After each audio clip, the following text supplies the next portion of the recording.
Guys, nagbabalak po ba kayong mag-rides? Kung madadaanan nyo po ang Pangasinan, dapat alam nyo po to dahil may bago pong ordinansa po sila. So, ang sabi dito, Provincial Ordinance number 325-2024. Mandatory wearing of reflectorized vest, Province of Pangasinan.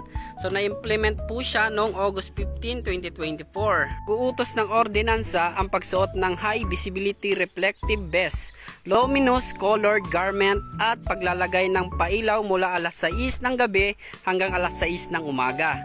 Sa probinsya ng Pangasinan, saklaw ng ordinansang ito ang lahat ng driver at riders ng motorsiklo, tricycle, bisikleta, e-bike at e-trike. So ang sabi do, sa bagong Pilipinas, ang gusto ng mga pulis, ligtas ka.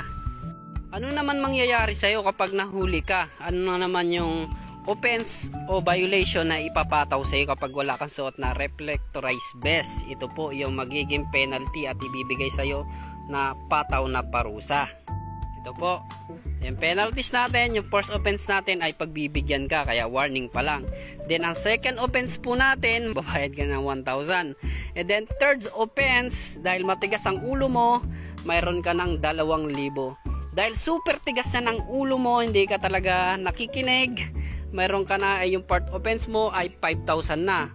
Tapos hahantong ka pa ng pagkakulong ng hindi lalagpas ng 1 taon. Hala. At ganitong reflectorized vest ang mga kailangan, guys. Ayan o. Ayan mga nasa gilid. So yung mga ganito, guys, kung hindi nyo pa alam kung saan kayo makakabili, available yan sa ating TikTok shop. Yan. Gaya nitong ni sir o. Ganyan. Yan. Ganyang reflectorized. Then ito rin, guys. Ayan o. Pakaganda. Ito rin, guys o. Nanggaling po ito sa mismong reviews ng mga bumili, guys. So ayan siya, guys. At ito pa, guys. Kahit walang ilaw, makikita mo talaga na umiilaw siya. So, meron din tayo dito reflectorized para sa ating mga toolbox at sa mga likod ng ating mga motor o likod ng ating mga tricycle o e-bike. Ito po. Ayan, guys, oh. Ayan, galing din ito sa mga customer natin na umorder dyan sa yellow basket natin. Ayan, oh. So, 20 pieces yung in-order niya. Napakamura lang yan, guys. Ayan, kung mapapansin nyo, nilalagay nila sa likod ng kanilang tricycle. Ayan, oh. Ito pa, guys. Sa motor, guys, rin yung lagay, guys, sa toolbox. Ayan o. Isa lang po ito sa mga customer reviews natin na mga satisfied na umorder. Ayan o.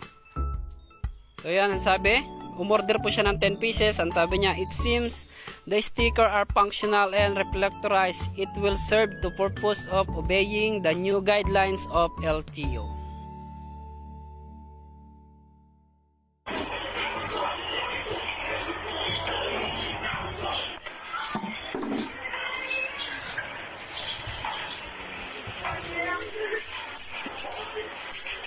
Kaya po sa mga gusto pong order, click lang po sa ating yellow basket.